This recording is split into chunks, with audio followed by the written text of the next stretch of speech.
जय हिंद साथियों, welcome to self study classes with Sumit Jain YouTube channel में आप सभी का स्वागत है। दोस्तों, हम पर्यावरण एमपी टेट पर्यावरण से संबंधित रोज आपको नई नई क्लासें लाते हैं। तो इसी में आज हम पेड़ पौधे और जीव जंतुओं से संबंधित ये हमारा अगला टॉपिक है। इसके पहले के बहुत सारे टॉपिक जो है आपको प्रेषित किए गए हैं, तो वो देख लें। और इस टॉपिक में आज हम महत्वपूर्ण कुछ चीजों के बारे में जानेंगे जो आपकी एग्जाम की दृष्टि से, एग्जाम पॉइंट की दृष्टि से आपके लिए बहुत ही महत्वपूर्ण है।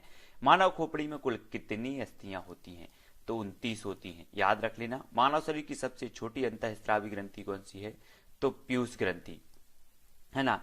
और इसे मास्टर ग्रंथि भी कहा जाता है। सबसे छोटी अंतःस्रावी ग्रंथि भी है और इसे मास्टर ग्रंथि भी कहा जाता है, पीयूष ग्रंथि को। ठीक है। स्तनधारी में दुग्ध स्त्रावण को उत्तेजित करता है तो ऑक्सीटोसिन हार्मोन। जो स्तनधारी प्राणी होते हैं उनके दुग्ध स्त्रावण जो होता है वो होता है ऑक्सीटोसिन हार्मोन्स के कारण। ठीक है। इंसुलिन की कमी से होने वाला जो रोग है वो कौन सा है? मधुमेह। याद रख लेना है। मानव शरीर में लैंगरहैंस की द्वीपिकाएं पाई जाती हैं, तो ये पाई जाती हैं दोस्तों अग्नाशय में। कहां पर? अग्नाशय। आयोडीन युक्त हार्मोन्स है थायरॉक्सिन। थायरॉक्सिन जो होता है वो आयोडीन युक्त हार्मोन्स होता है। नर हार्मोन्स टेस्टोस्टेरोन है। मादा हार्मोन्स एस्ट्रोजन प्रोजेस्टेरॉन है। गर्भधारण के लिए आवश्यक हार्मोन्स है प्रोजेस्टेरॉन। याद रख लेना है। इंसुलिन की रासायनिक प्रकृति क्या है? तो प्रोटीन है। ठीक है। इंसुलिन की रासायनिक प्रकृति पूछा जाता है। ठीक है। ये कौन क्या है? प्रोटीन है। ठीक है। अब कुछ और महत्वपूर्ण जाना है। भारतीय ब्रायोफाइटा विज्ञान का पिता कहा जाता है तो प्रोफेसर एस आर कश्यप को कहा जाता है। याद रख लेना। ब्रायोफाइटा विज्ञान का पिता एस आर कश्यप को कहा जाता है। भारतीय जीवाश्म वनस्पति विज्ञान का जनक बीरबल साहनी को, जीवाश्म वनस्पति विज्ञान का जो जनक कहा जाता है वो बीरबल साहनी को कहा जाता है। ठीक है। भ्रूण विज्ञान के जनक कौन है? तो प्रोफेसर पी माहेश्वरी है भ्रूण विज्ञान के। हरित क्रांति के जनक कौन है? तो डॉक्टर एम एस स्वामीनाथन साहब हैं हरित क्रांति के। ठीक है। और विश्व हरित क्रांति डॉक्टर नॉर्मन बोरलाग हैं। और भारत की हरित क्रांति की बात करें तो एम एस स्वामीनाथन है। ठीक है। और आधुनिक भारतीय शैवाल विज्ञान के जनक कौन है? तो एम ओ पी आयंगर जे आधुनिक भारतीय शैवाल विज्ञान के जनक हैं। ठीक है। और आपसे अगर दुग्ध क्रांति के, श्वेत क्रांति के जनक माने जाए, पूछे जाए तो वर्गीस कुरियन साहब हैं, उनको याद रख लेना है। ठीक है। और भारतीय कृषि अनुसंधान संस्थान कहाँ है? तो भारतीय कृषि अनुसंधान संस्थान है दोस्तों नई दिल्ली में। केंद्रीय चावल अनुसंधान संस्थान कहाँ है? तो ये कटक में है।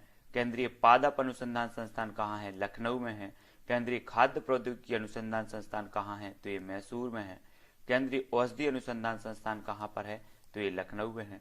तो इनको आपको याद रख लेना है। औषधि अनुसंधान संस्थान ये हमेशा पूछा जाता है ना। और कृषि से एक टॉपिक है आपका, तो कृषि अनुसंधान संस्थान आपको पता होनी चाहिए, नई दिल्ली में है।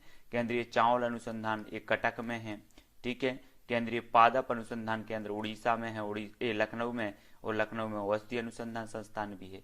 तो ये संस्थान भी आपको याद रखनी है। ठीक है। यहां से क्वेश्चन महत्वपूर्ण बनता है दोस्तों।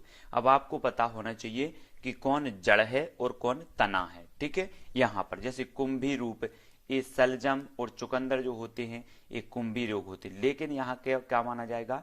जड़ माना जाएगा, है ना। जैसे मूल तर्क रूप, गाजर इसे शंक्वाकार, लेकिन इनको क्या माना गया? जड़ का रूपांतरण जड़ से किया जाएगा। निम्न में से बताइए कौन सा जड़ है? तब आपको याद रख लेना है। इस प्रकार के क्वेश्चन पूछे जाते। ठीक है। और तनों के बारे में, भूमिगत तनों का रूपांतरण, तो हल्दी का रूपांतरण प्रकंद, अदरक का भी प्रकंद कहलाता है। ठीक है। हल्दी और अदरक ये प्रकंद के अंतर्गत आते हैं। कंद कहलाता है आलू। आलू क्या कहलाता है? आलू का तना कंद कहलाता है। प्याज और लहसुन को कहलाता सलकंद, है ना। याद रख लेना, यहां से पूछे जाते हैं।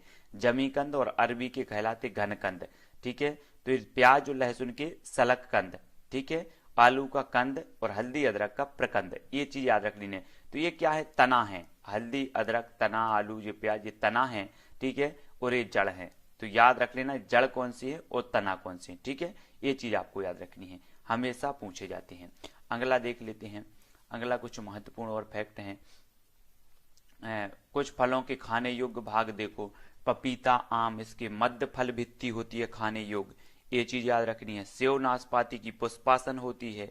नारियल का भ्रूण पोष होता है खाने योग्य। लीची का एरिल होता है। अमरूद, अंगूर और टमाटर का फल भित्ति बीजांडासन होती है।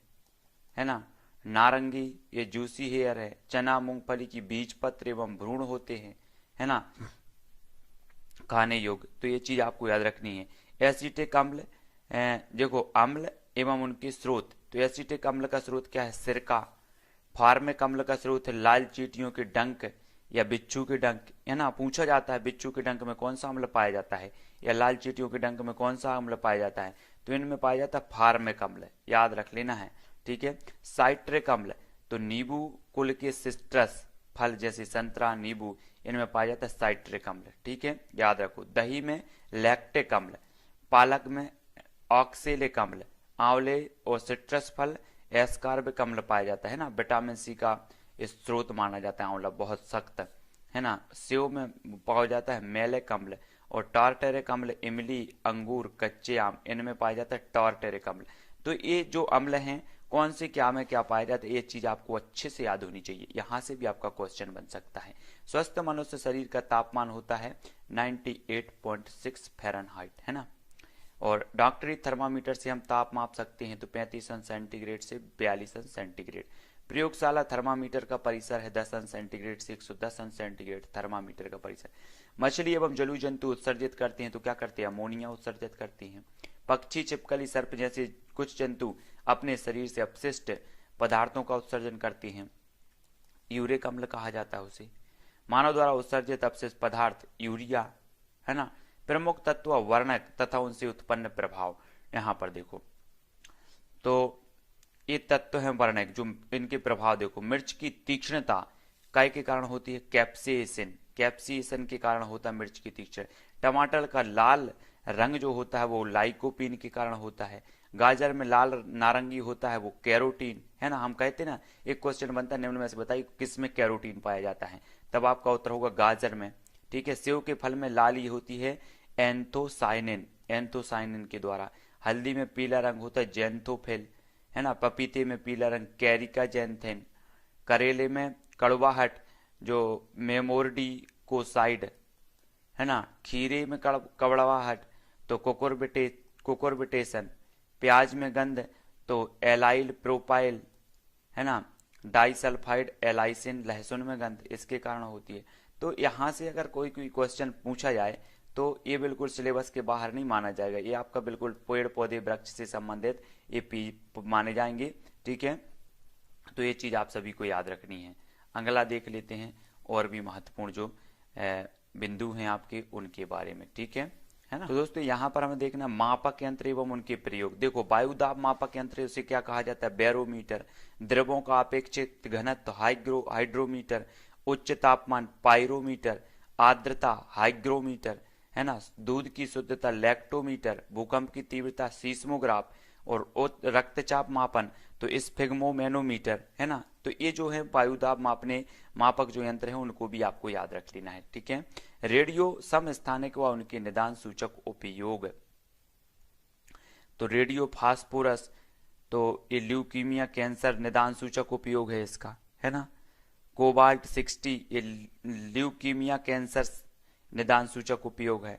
सोडियम 24 रक्त व्यक्तिक्रम प्रवाह की गति। आयोडीन 131 थायराइड ग्रंथि की सक्रियता और ट्यूमर की पहचान। आर्सेनिक 275, है ना। रेडियो समस्थानिक कहलाते हैं, ठीक है। परीक्षा उपयोगी तत्व भौतिक परिवर्तन, बर्फ बनना, मोमबत्ती गगलना, ऊर्ध्वपातन, चीनी का पानी में घुलना, ये क्या कहलाएंगे? और भौतिक परिवर्तन। रासायनिक परिवर्तन मोमबत्ती का जलना, भोजन का पचना, दूध से दही बनना, ये लोहे में जंग लगना, ये रासायनिक परिवर्तन कहलाते हैं, ठीक है। सांद्र HCl एवं सांद्र HNO3 को 3:1 के अनुपात में लाने पर प्राप्त ताजा मिश्रण को कहते हैं एक्वारिज्म। अब दोस्तों हमें कुछ अवयवी या मिश्र धातु देखना है, यहां से क्वेश्चन भी आता है कई बार। पीतल जो बनता है वो तांबा और जस्ता से मिलकर बनता है, तांबा प्लस जस्ता तो पीतल हो जाता है। कांसा तांबा प्लस टिन, तांबा प्लस टिन से मिलेगा बनेगा कांसा, ठीक है। जर्मन सिल्वर तांबा प्लस जिंक प्लस निकेल, ये जर्मन सिल्वर बनेगा इससे, है ना। गन गेटल तांबा जिंक और टिन से मिलकर बनता है गन मेटल, है ना। और सोल्डर बनेगा लेड और टिन से। ये क्वेश्चन यहां से बनता है तो याद रख लेना इनको। ड्यूरेलियन, है ना, तो AlCu मैग्नीशियम और प्लस Mn, इससे मिलकर जो बनता है को बनता है ड्यूरेलुमिन बनता है। स्टेनलेस स्टील लोहा, क्रोमियम और निकेल से बनता है। तो ये चीज सभी को याद रख लेनी है, ठीक है, सभी को याद रखनी है ना, सभी लोग याद रखेंगे ये चीज। और भी देख लेते हैं कुछ महत्वपूर्ण औषधि पादप स्रोत एवं उनके प्रयोग। तो एट्रोपिन का प्रयोग होता है बेलाडोना में। बेलाडोना पादप स्रोत है ना, ये औषधि है, ये पादप स्रोत और ये प्रयोग है। तो कोलिन धर्मरोधी, दस्त होने पर आंतों का दर्द मिटाती है, कौन सा, एट्रोपिन, है ना। और ये बेलाडोना पादप से बनती है। ये केंद्रीय तंत्रिका तंत्र की उत्प्रेरक, ये जो है चाय कॉफी कैफीन जो होती है इसका प्रयोग किया जाता है इसमें। मॉर्फिन या अफीम पोस्ता पीड़ाहारी दर्द को मिटाने में होता है। डायसेजिन जंगली रतालू, ये गर्भ निरोधक के लिए पाया जाता है, ठीक है। और भी कुछ महत्वपूर्ण फैक्ट हैं जिनके बारे में हमें पढ़ना जरूरी है ना। हाँ, कुछ और महत्वपूर्ण है, ये देखो यहाँ पर लोहे एवं इस्पात को जंग से सुरक्षित रखने के लिए उन पर जिंक की परत चढ़ाने को कहते हैं, तो एसद लेपन कहा जाता है उसे। लेड पेंसिल बनाने में प्रयोग किया जाता है, तो ग्रेफाइट प्रयोग होता है। नमक का निर्माण होता है मजबूत अम्ल एवं मजबूत क्षार से, ठीक है। DDT का पूरा नाम क्या है, तो आप सभी को याद रख लेना है, ठीक है। क्या याद रख लेना है, तो इसका जो फुल फॉर्म हो जाएगा वो क्या हो जाएगा, डिक्लोरोडिफेनिल और ट्रिक्लोरोइथेन, है ना, ये चीज याद रखनी है। नॉन स्टिक बर्तन बनाने में प्रयोग किया जाता है, तो टेफ्लॉन, है ना। खाद्य परिरक्षक के रूप में प्रयोग किया जाता है, तो सोडियम बेंजोएट किया जाता है। थर्मोसेंटिक प्लास्टिक है, तो ये बेकेलाइट मेलामाइन है ना। परीक्षा उपयोगी कुछ महत्वपूर्ण तथ्य देखो। भारत का प्रथम राष्ट्रीय उद्यान Jim Corbett. Red data book प्रकाशन किया जाता है, तो IUCN द्वारा। गाय का दूध पीले सफेद रंग का होता है, तो कैरोटीन व कैसीन के कारण होता है। सिनकोना पौधे की छाल का प्रयोग किया जाता है, तो मलेरिया के उपचार में किया जाता है। रेड डाटा बुक में संकटग्रस्त प्रजातियों को दर्शाया जाता है, तो गुलाबी प्रश्नों से दर्शाया जाता है। हंसाने वाली जो गैस है वो नाइट्रस ऑक्साइड है, N2O। मिशन इंद्रधनुष अभियान संबंधित है टीकाकरण से, तो ये चीज आपको याद होनी चाहिए, सारे के सारे जो महत्वपूर्ण तथ्य हैं, ठीक है। बहुत बढ़िया। तो यहाँ पर दोस्तों हमने बहुत सारी चीजों के बारे में याद कर लिया। कुनेन के बारे में, सिरपिंजे मलेरिया रोधी है, पुदीना चर्म रक्तकर है ना। और धतूरा शांतिकर है, उच्च रक्तचाप को घटाती है। भारतीय snake root Pacific yew cancer रोधी है। तो ये इनके बारे में हमें थोड़ा थोड़ा सा जो है ज्ञान होना बहुत जरूरी है। ये कुछ महत्वपूर्ण तथ्य हैं, उनको आपको याद करना भी जरूरी है, ठीक है। तो यहाँ पर आज हमारा जो पेड़ पौधों से संबंधित, जीव जंतुओं और औषधियों से संबंधित जो टॉपिक था वो आज खत्म होता है, ठीक है। अगला हम और भी जो भी आपके टॉपिक होंगे उसके बारे में चर्चा करेंगे, ठीक है। कुछ महत्वपूर्ण प्रश्नों के बारे में चर्चा की, कुछ ऐसे थे कि कुछ मतलब बोरिंग करने वाला टॉपिक जरूर था कुछ, लेकिन ये सारे के सारे आपसे जो जड़ों वाले हैं, तनों वाले, ये सबसे महत्वपूर्ण है। यहाँ से क्वेश्चन एक पूछ लिया जाता है अगर आप पर्यावरण से संबंधित हैं, ठीक है। तो वीडियो को लाइक जरूर कर देना। और बहुत सारे जो है आपके पर्यावरण की वीडियो विस्तृत रूप से डले हैं पूरे कोर्स के, तो वो जरूर देख लेना। और वीडियो को लाइक करके सब्सक्राइब कर लेना जो भी नए साथी हैं। जय हिंद।